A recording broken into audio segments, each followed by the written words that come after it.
The morning I found my firewood tarp sliced to ribbons was the same morning I decided I had finally had enough of Linda Patterson and her ridiculous HOA crusade against my property.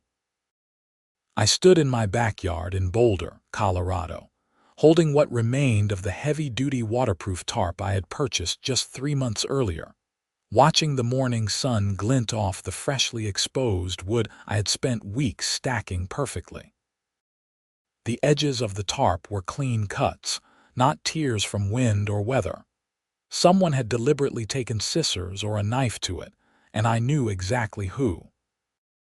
My name is Ryan Lockhart, and I had moved to the Meadowbrook Heights community 18 months ago, thinking I had found the perfect place to settle down after my divorce. The house was a gorgeous 2-story craftsman with a decent backyard, and the neighborhood seemed quiet and friendly during my initial visits. What I did not realize was that our HOA president, Linda Patterson, ran the place like her personal fiefdom, and she had taken an immediate dislike to me from day one. It started small. A notice about my garbage cans being visible from the street, even though I rolled them back within an hour of pickup. Then it was my mailbox needing repainting, though the paint was barely faded. After that came complaints about my lawn being a 1/4 inch too tall, my holiday decorations going up 1 day too early, and my car being parked in my own driveway instead of the garage.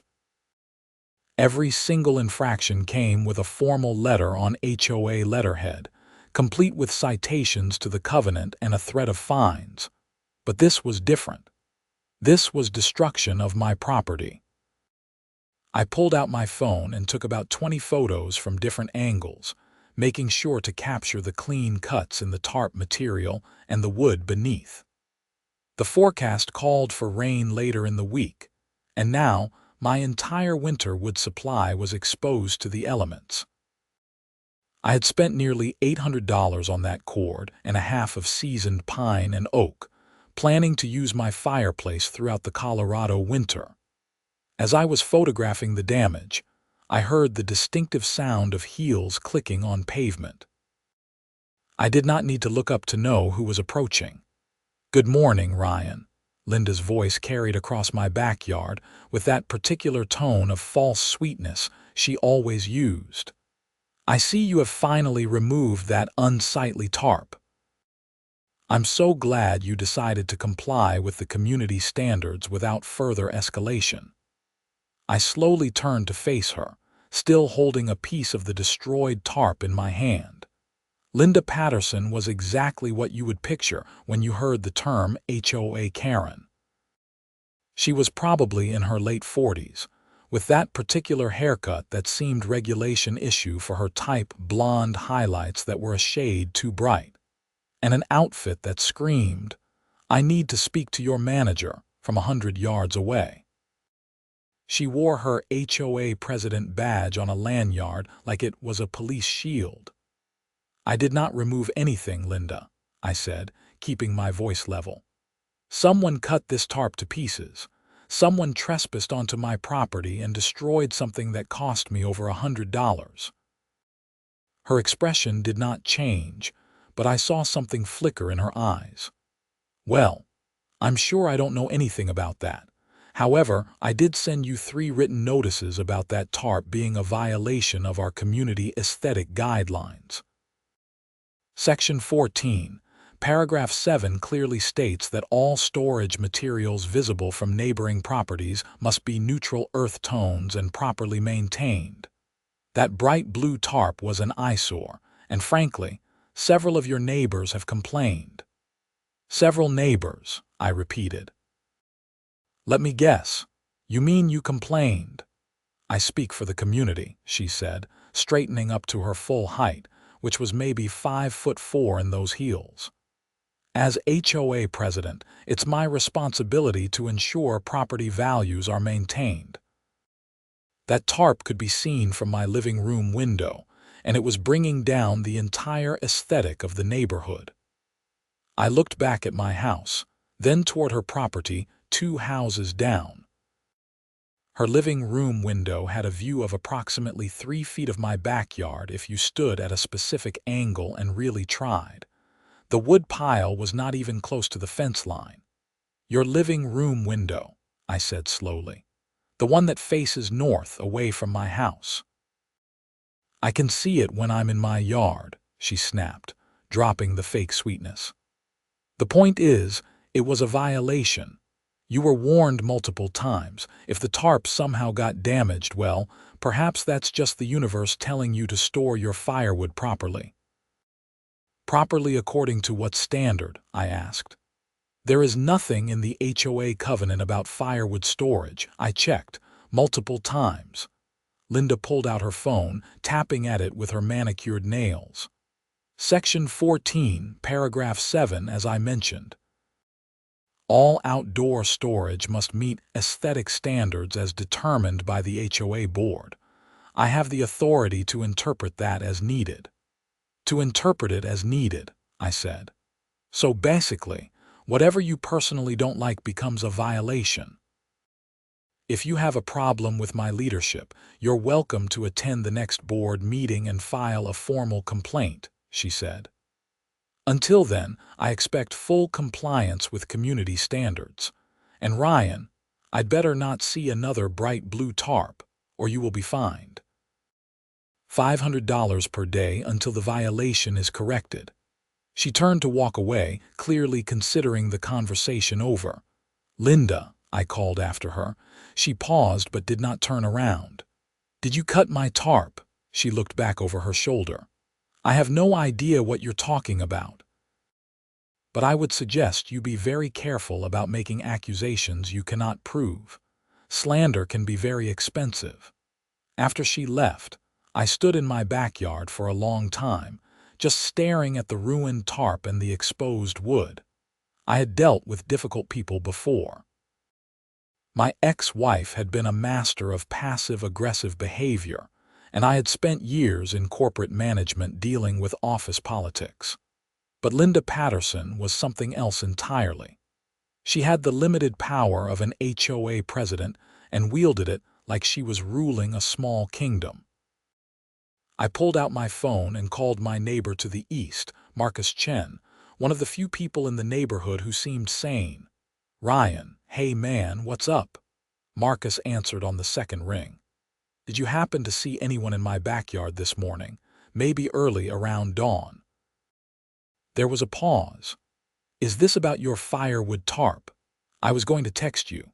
I saw Linda walking around the side of your house around 6 this morning when I was getting my newspaper.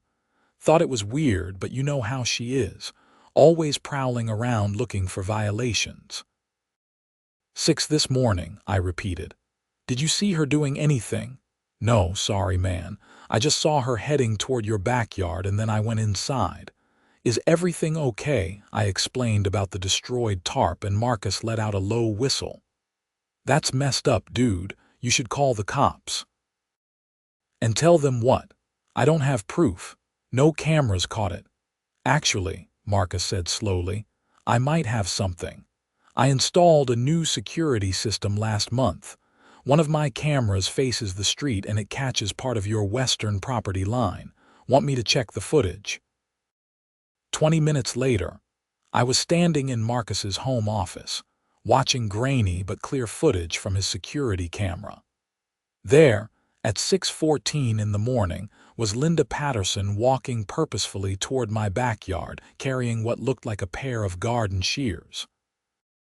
The timestamp showed her disappearing from view for exactly 8 minutes, then reappearing and walking briskly back toward the street, no longer carrying the shears. "Can you send that to me?" I asked. Marcus was already pulling out a USB drive. "Way ahead of you." "That's destruction of property, man. You should definitely call the police." But I had a different idea forming. The police would be involved eventually, but first, I wanted to handle this my own way. Linda Patterson loved her view and her authority.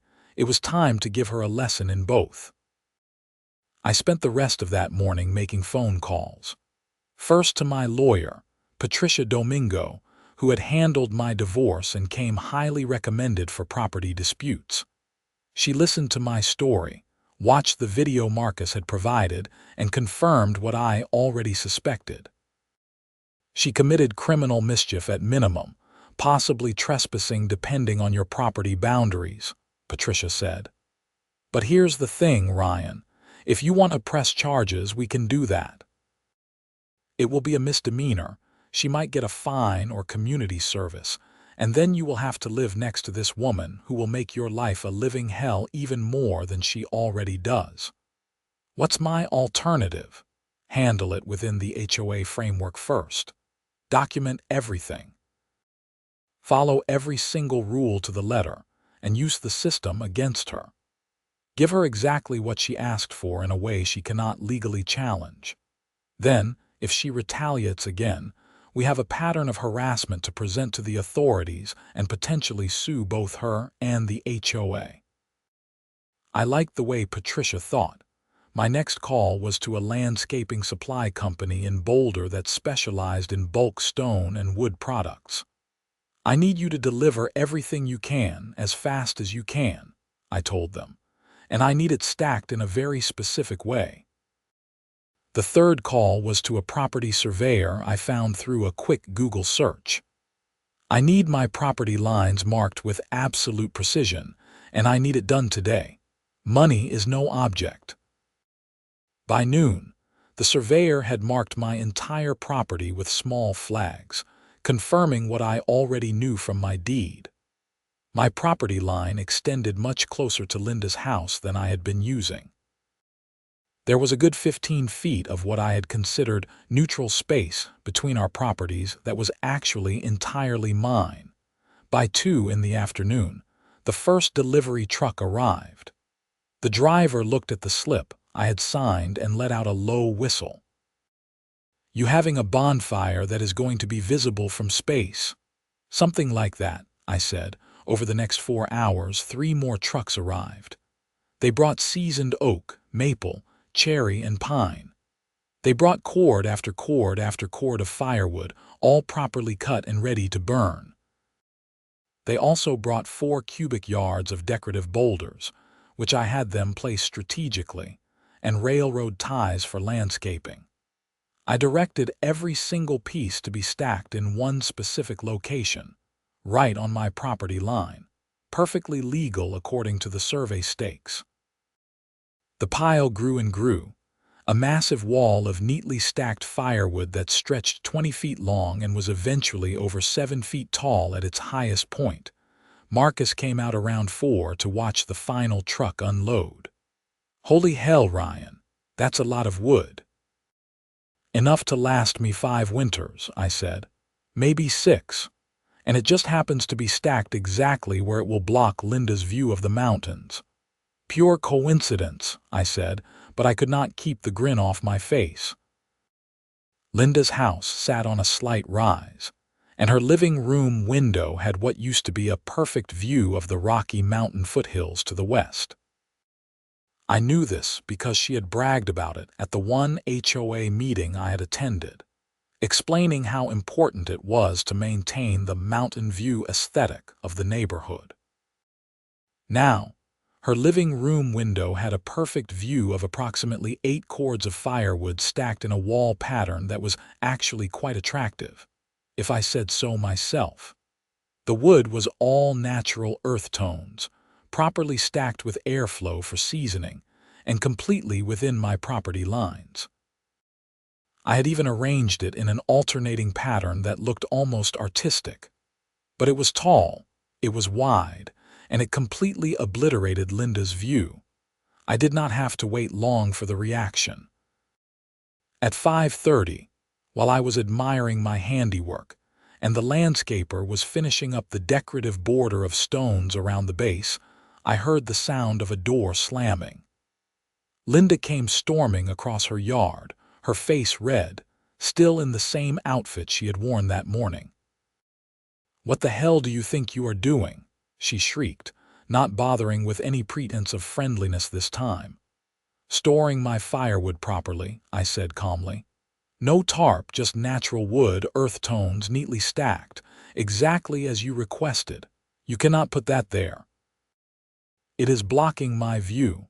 Actually, I can. It is on my property. I gestured to the survey stakes, which were still in place with their bright pink flags. I had a surveyor come out today to make absolutely certain every single piece of wood is at least 6 inches inside my property line. Linda looked at the stakes, then at the wall of wood, then back at me. This is deliberate. This is harassment. Harassment? I am just storing firewood. You made it very clear this morning that my previous storage method was unacceptable. This is properly stacked, no tarp, all natural materials. I even made sure it looked nice. You should be thanking me for improving the aesthetic of the neighborhood. That has to be against fire code, she said, grasping. That much wood that close to structures. I checked, I said, pulling out my phone. I called the Boulder Fire Department non-emergency line this afternoon. As long as the wood is more than 10 feet from any structure and properly stacked with airflow, there is no violation. The nearest structure is your shed, which is 14 feet away, well within code. Her eyes narrowed. You planned this. This is revenge for the tarp. I have no idea what you mean, I said, echoing her words from that morning. The tarp was damaged somehow, so I needed a new storage solution. This seemed like the most practical option. After all, you were so concerned about aesthetics and community standards. This way, there is no tarp to offend anyone's sensibilities. I will have the HOA board review this, she hissed. There has to be a violation somewhere. Feel free, I said. I have my property survey, photos of the installation, confirmation from the fire department, and copies of all relevant building codes. I am happy to present them at the next board meeting. Linda stood there, practically vibrating with rage, unable to find a legitimate argument. Finally, she said, "You are going to regret this." "Is that a threat?" I asked, my voice still calm. "Because I should mention I have security cameras now." I gestured to the corners of my house where I had indeed installed cameras that afternoon, another expense but well worth it. "Everything is being recorded." She turned and stormed back to her house without another word. Through her living room window, I could see her gesturing wildly, probably on the phone with someone. Marcus appeared at my fence line, shaking his head with amusement. "Dude, that was beautiful."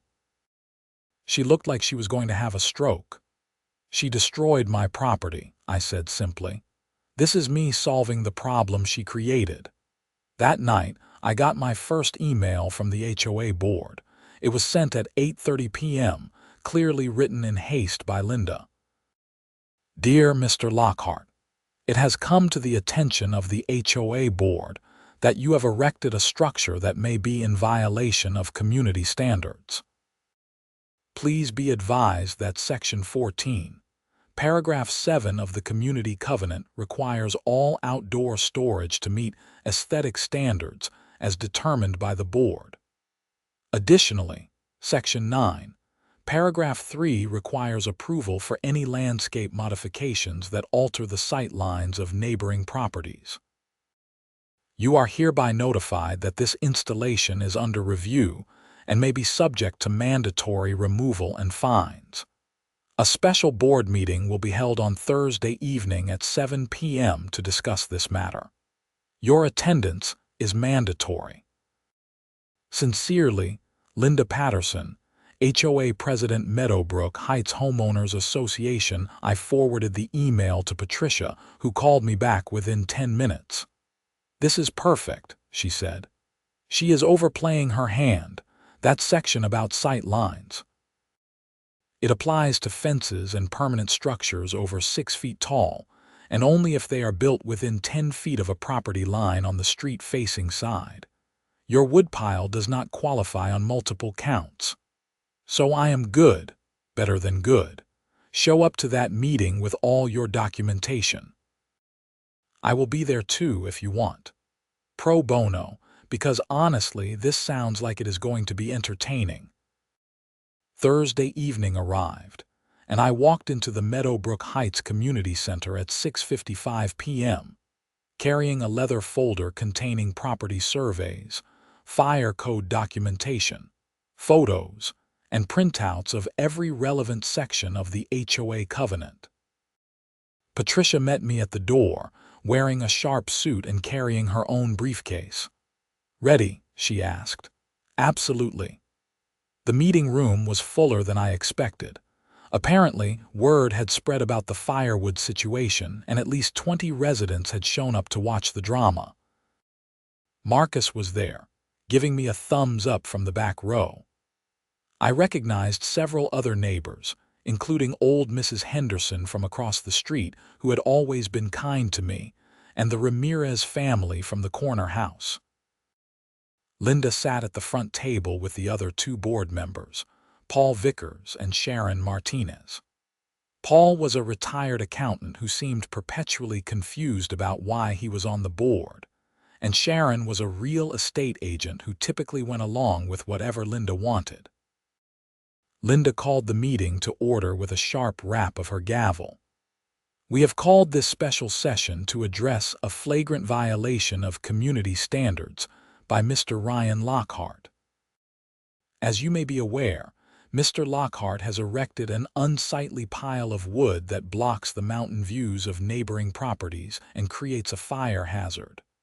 "Point of order," Patricia said, standing up. "I am Patricia Domingo, Mr. Lockhart's legal counsel. Before we proceed, I would like to note that this meeting was called with less than the required 7 days' notice as specified in the HOA bylaws, Section 22, Paragraph 4. Any decisions made tonight would be subject to legal challenge." Linda's face reddened. "This is an emergency meeting, which can be called with 48 hours' notice. Only in cases of immediate danger to persons or property," Patricia countered. "A woodpile that has been evaluated and approved by the fire department does not constitute an emergency." Paul leaned over to whisper something to Linda, who waved him off irritably. "Fine. This is an informational meeting. The formal vote will be held at next month's regular meeting, but we can still discuss the violation." "There is no violation," I said, standing up. I walked to the front of the room, opening my folder. "I have property surveys showing that every piece of wood is well within my property boundaries. I have documentation from the Boulder Fire Department confirming that the storage meets all fire safety codes. I have photographs showing that the wood is neatly stacked using proper techniques for seasoning and airflow. And I have copies of every relevant section of our HOA covenant, none of which prohibit what I have done." I passed copies forward to the board members and held up additional copies for the audience. Section 14, Paragraph 7, which Mrs. Patterson keeps citing, requires outdoor storage to meet aesthetic standards. My wood storage is neat, organized, and uses natural materials in earth tones. It is far more aesthetic than the blue tarp I was previously using, which Mrs. Patterson found objectionable. Linda grabbed the papers. "It blocks my view. That affects my property values, and the HOA has a responsibility to protect property values." "Actually," Patricia interjected, "views are not protected under the HOA covenant. I have reviewed the entire document. There is no mention of sight lines, view protection, or any requirement that one homeowner maintain their property for the visual benefit of another, except where specifically related to street-facing facades. Mr. Lockhart's woodpile is in his backyard, not visible from the street." "It is visible from my property," Linda snapped. "Which is not a violation of any covenant rule," Patricia said smoothly. "Unless you are suggesting that Mr. Lockhart should be required to maintain his property for your personal benefit, which would be an interesting legal precedent." Sharon spoke up for the first time. What about the section on landscape modifications? Don't significant changes require approval? I had been waiting for this.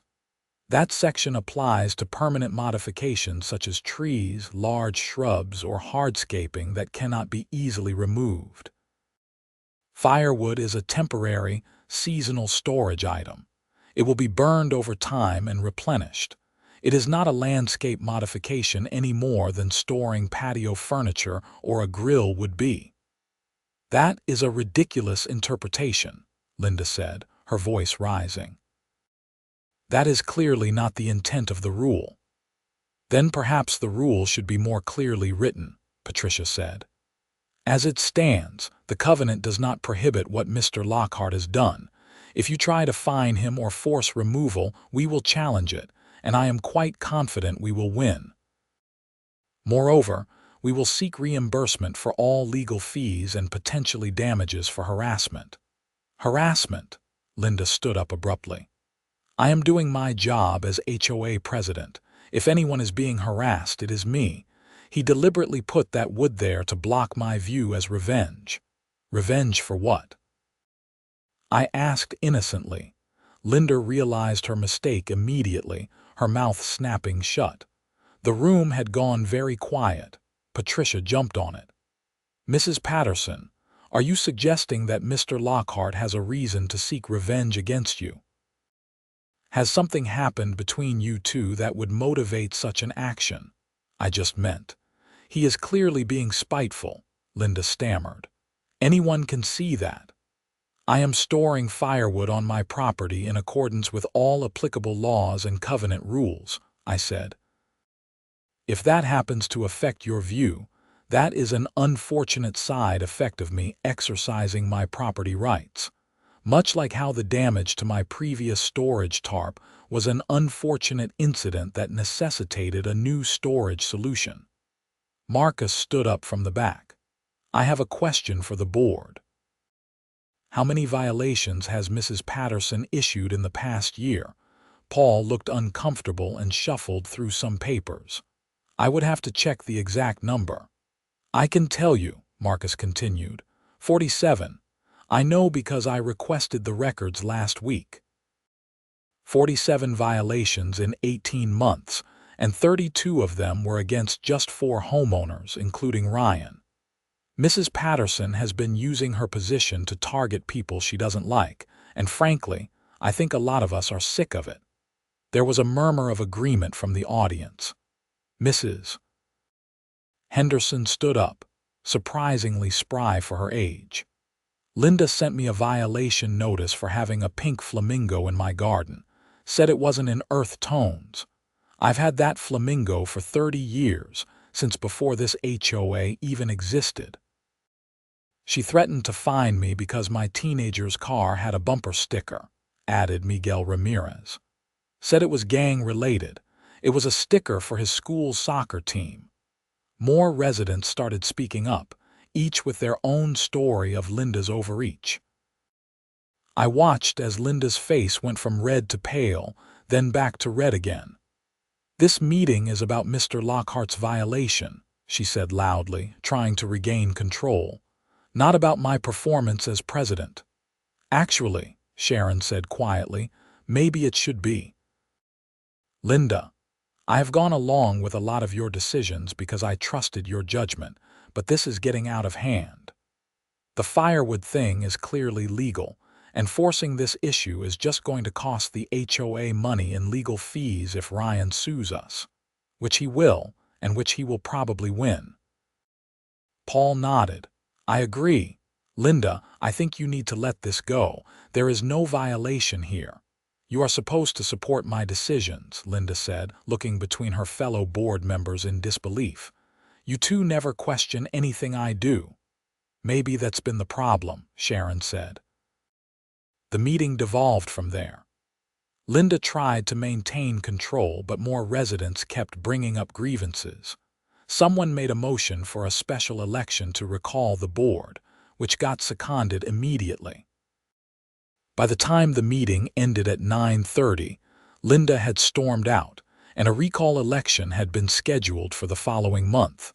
I drove home feeling satisfied but knew this was not over. People like Linda Patterson did not go down without a fight. I was right. The next morning, I woke up to find a letter taped to my front door. It was from Linda personally, not on HOA letterhead. "Ryan, you have embarrassed me in front of the entire community. You have turned people against me with your lies and manipulations.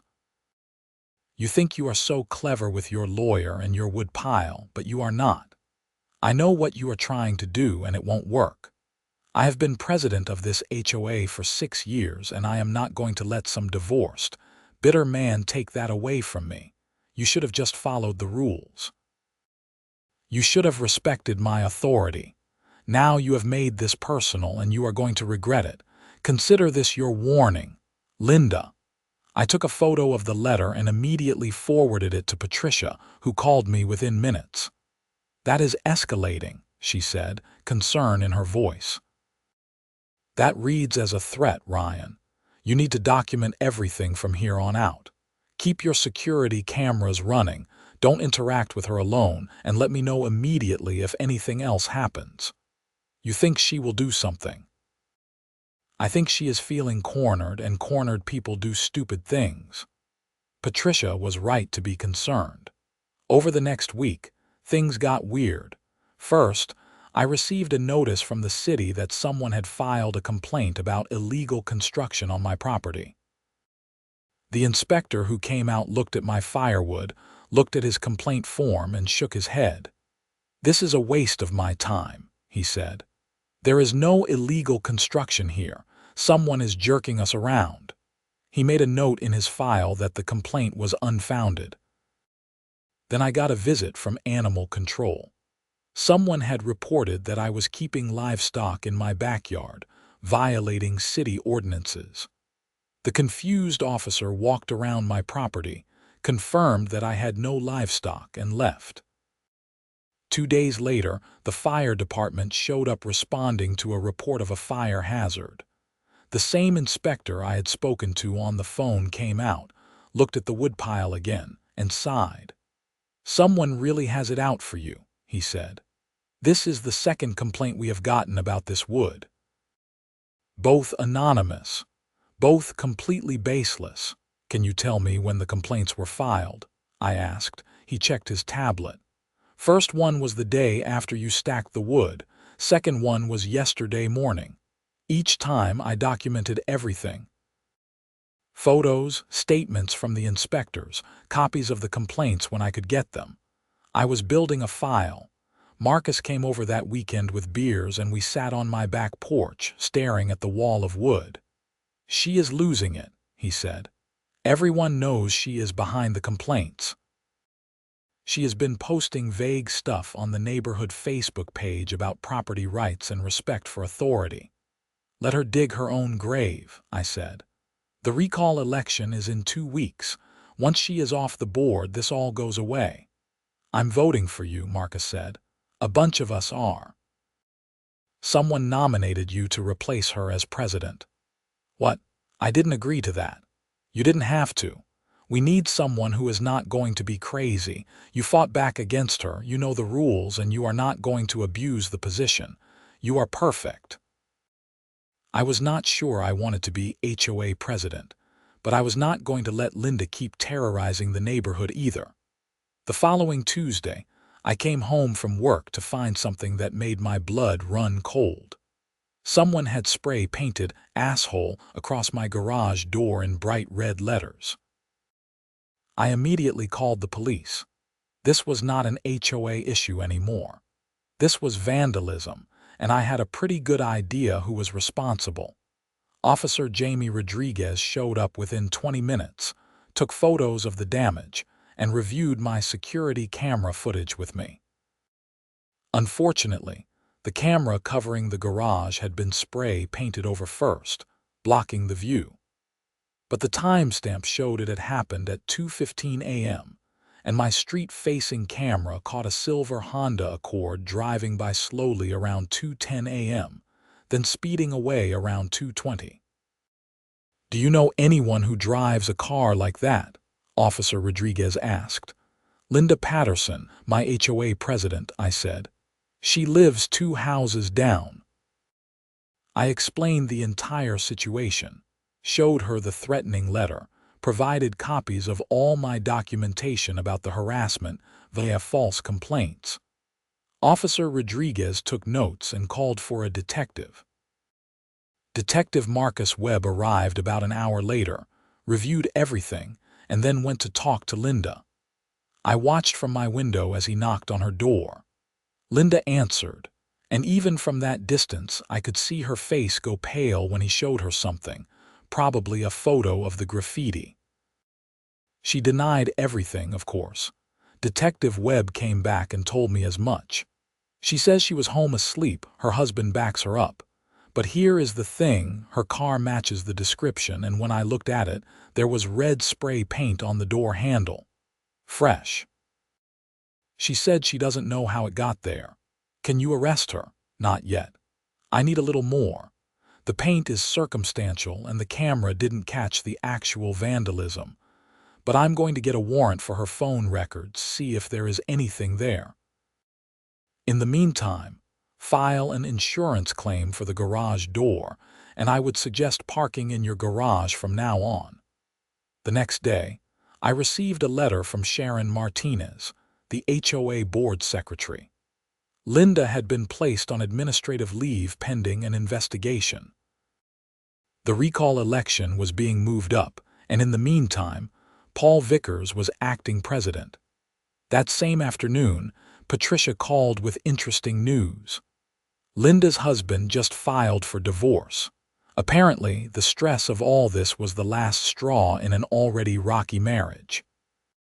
He told his lawyer that Linda has been obsessed with you for months, that she would drive by your house multiple times a day, that she complained constantly about you. He is worried she is having some kind of breakdown. That's actually sad, I said, and I meant it.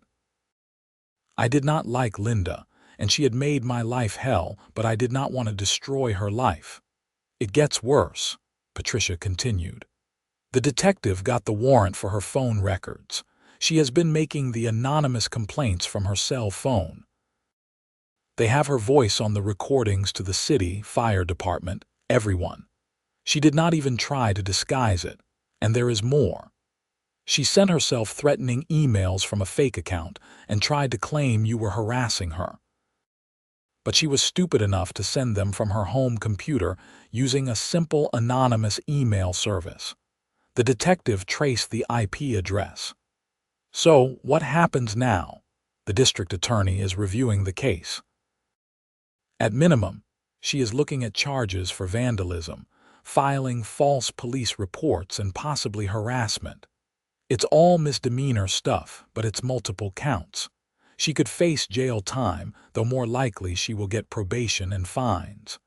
The recall election happened 2 weeks later. Linda did not even show up, having resigned from the board via email the day before. The vote was unanimous to replace her, and somehow, despite my protests, I was elected the new HOA president. My first act was to review every violation that Linda had issued in the past 2 years. Working with the new board, which included Marcus and Mrs. Henderson, who had been elected to fill the other open positions, we reversed about 60% of them as either inconsistent with the covenant or based on overly strict interpretations of vague rules.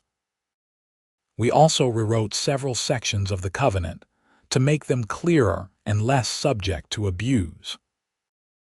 The sight line rule was specifically amended to state that views were not protected, and that property owners could not be compelled to modify their legitimate property use for the visual benefit of neighbors. Linda was formally charged 3 weeks later.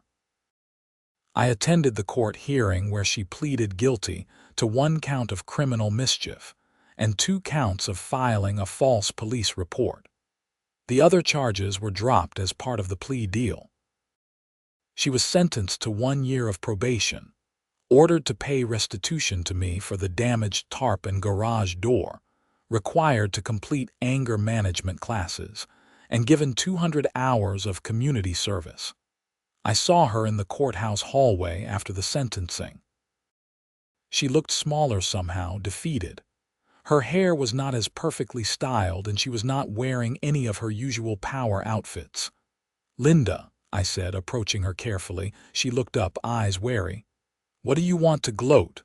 "No," I said honestly. "I just wanted to say that I'm sorry things ended up this way. I never wanted you to face criminal charges. I just wanted to store my firewood and be left alone." She laughed bitterly. "You are a better person than me then. If our positions were reversed, I would be gloating." She paused, looking out the courthouse window. "I was so sure I was right, about the tarp, about the rules, about everything. I convinced myself that enforcing every little thing was protecting the neighborhood. But really, I was just being a bully because I could." "Why did you hate me so much?" I asked. "From the very beginning, you were on me about every little thing." Linda was quiet for a long moment. "You reminded me of my ex-husband, the first one, not the one I just divorced. Same confident attitude, same way of not backing down. He left me for someone younger, made me feel worthless. I think part of me was taking that out on you. That's what the therapist I have to see now says anyway." "That's pretty self-aware," I said. "Yeah, well, it's a little late for self-awareness." She picked up her purse. "For what it's worth, your firewood wall does look better without the tarp. Very rustic." There was the ghost of a smile on her face. "I would say I was wrong about that, but apparently I was wrong about a lot of things. Linda, I hope you get the help you need," I said. Genuinely. "Thanks," she said. "And Ryan, you will be a better HOA president than I ever was. Try to remember that HOAs are supposed to serve homeowners, not rule over them." She walked away, and I never saw Linda Patterson again. I heard she moved out of the neighborhood about a month later, sold her house, and relocated to somewhere in Wyoming where her sister lived. The firewood wall stayed up for the rest of that winter and into the spring. I burned through a good portion of it, and the rest I carefully covered with a new tarp, this one a tasteful brown that blended with the earth tones. Nobody complained. In fact, Marcus decided he liked the look and built his own firewood storage, though his was smaller and did not block anyone's view. A few other neighbors with fireplaces did the same. The neighborhood actually looked more unified with the natural wood storage, like we were all preparing for winter together. The HOA board meetings under my leadership were boring in the best possible way.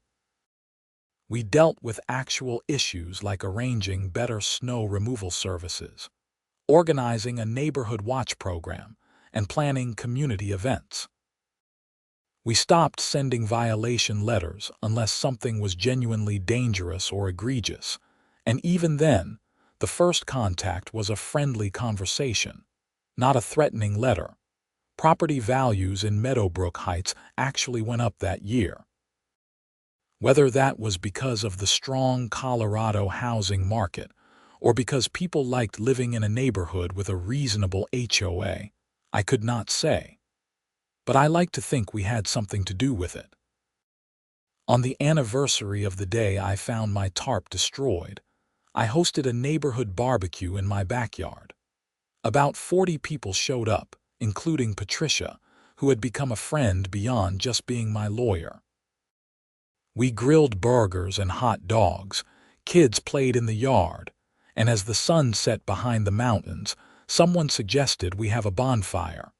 I looked at my remaining firewood wall, still substantial even after a winter of use, and grinned. "I think I have some wood we can use." We built a massive fire in the fire pit I had installed in the spring, and the neighborhood gathered around it, roasting marshmallows and telling stories. Mrs. Henderson told us about the old days before the HOA existed, when the neighborhood was just a collection of families who helped each other and did not worry about tarp colors or lawn heights. "That's what a neighborhood should be," she said. the firelight reflecting off her glasses. People who care about each other, not rules for the sake of rules.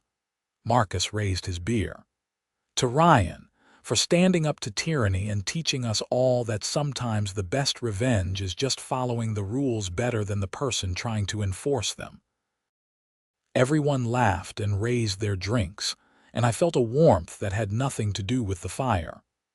I had come to this neighborhood looking for a fresh start after my divorce, and I had found something better than I expected. Not perfection, because no place is perfect, but community. My phone buzzed in my pocket. It was a text from Patricia. Heard from Linda's lawyer. She successfully completed her anger management classes, doing well on probation. Thought you'd want to know. I typed back. Thanks for letting me know, that's good to hear. And I meant it. The situation with Linda had spiraled way beyond what anyone intended. And while she had absolutely brought it on herself, I did not take pleasure in her suffering. She had been a person dealing with her own issues in the worst possible way, and she had faced consequences that were appropriate to her actions. As for me and my firewood, well, it became something of a neighborhood legend. New residents would move in and hear the story about the HOA president who got elected after building a wall of firewood to block the previous president's view. The story would get embellished with each telling, the wood pile growing taller, the confrontation more dramatic. I let them tell their stories. The truth was interesting enough for me. I had moved to a neighborhood looking for peace, found conflict, and ended up accidentally becoming the leader of a community. Life was strange that way. The following year, during my re-election campaign for HOA president, someone jokingly suggested my campaign slogan should be, "He'll build a wall, but not make you pay for it." I appreciated the humor, even if I did not use the slogan. I won re-election with 87% of the vote. I ended up serving as HOA president for 3 years total, before stepping down to let someone else take over. By that time, we had transformed the Meadowbrook Heights HOA from a source of neighborhood stress into something actually useful. We had negotiated better rates with service providers by combining purchasing power, created a neighborhood emergency contact system, organized regular community events, and maintained common areas without micromanaging individual properties. The covenant was rewritten to be clear and enforceable without being oppressive. We focused on the big things that actually affected everyone: property maintenance, noise ordinances, genuine safety hazards, and let go of the petty stuff like tarp colors and mailbox paint shades. I eventually met someone, a woman named Hannah Zimmerman, who moved into the neighborhood during my second year as president. She thought the firewood wall story was hilarious and actually asked to see the security footage of Linda's face when she saw it for the first time. I told her it did not exist, that I had not had cameras installed yet at that point. "That's a shame," Hannah said. "That would have been priceless." Hannah and I dated for a year before I proposed, and we got married in Mrs. Henderson's backyard, which had the best view of the mountains and was large enough to accommodate the whole neighborhood. Most of them came, including Marcus, who was my best man, and even Paul and Sharon from the old HOA board.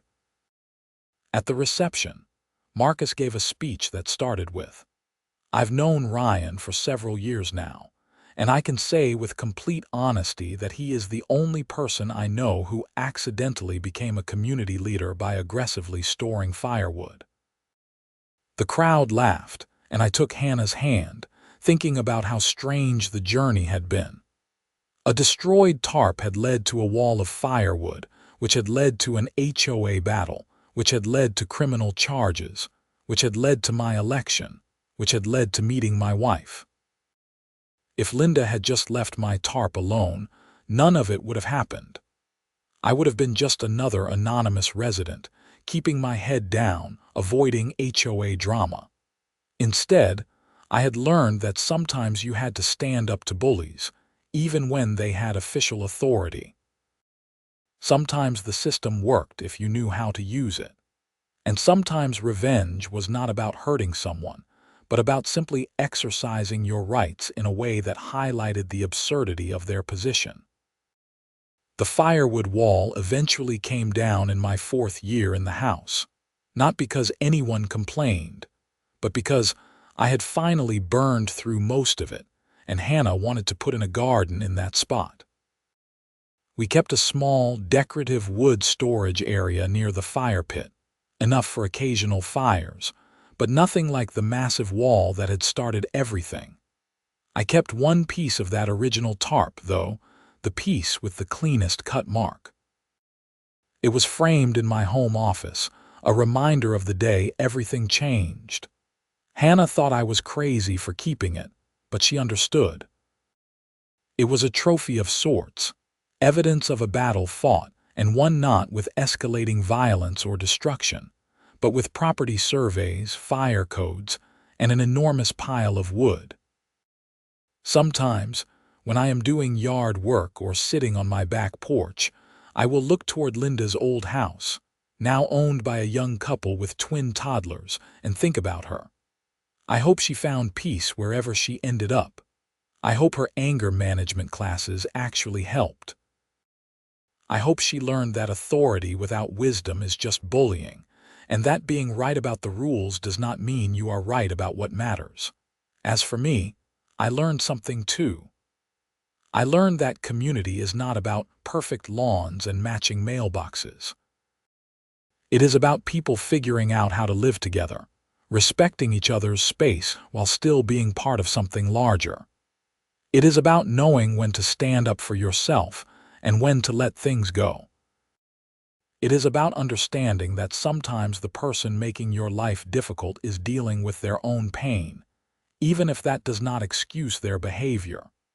The Meadowbrook Heights HOA still exists, but it exists as a service organization now, not an enforcement agency. Current violations are rare and usually resolved with a conversation. The covenant is clear, reasonable, and focused on genuine concerns rather than aesthetic preferences. Property values have remained strong, not because we enforce strict rules about tarp colors, but because people actually want to live in a neighborhood where they are not going to be harassed for minor infractions. And me. I'm just a guy who wanted to store his firewood and ended up learning a lot about human nature, community leadership, and the importance of property surveys. I still have a fireplace. I still store firewood, and sometimes on cold winter nights, I will start a fire and remember the winter when 8 cords of wood blocked a view and changed a neighborhood.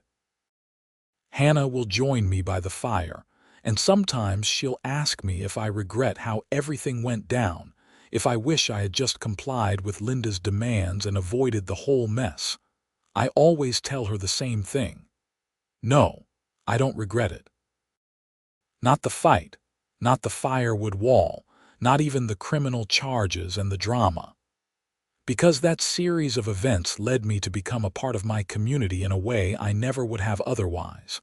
It led me to meet people like Marcus and Mrs. Henderson. It led me to understand the importance of standing up for what is right, even in small, seemingly petty battles. And ultimately, it led me to Hannah.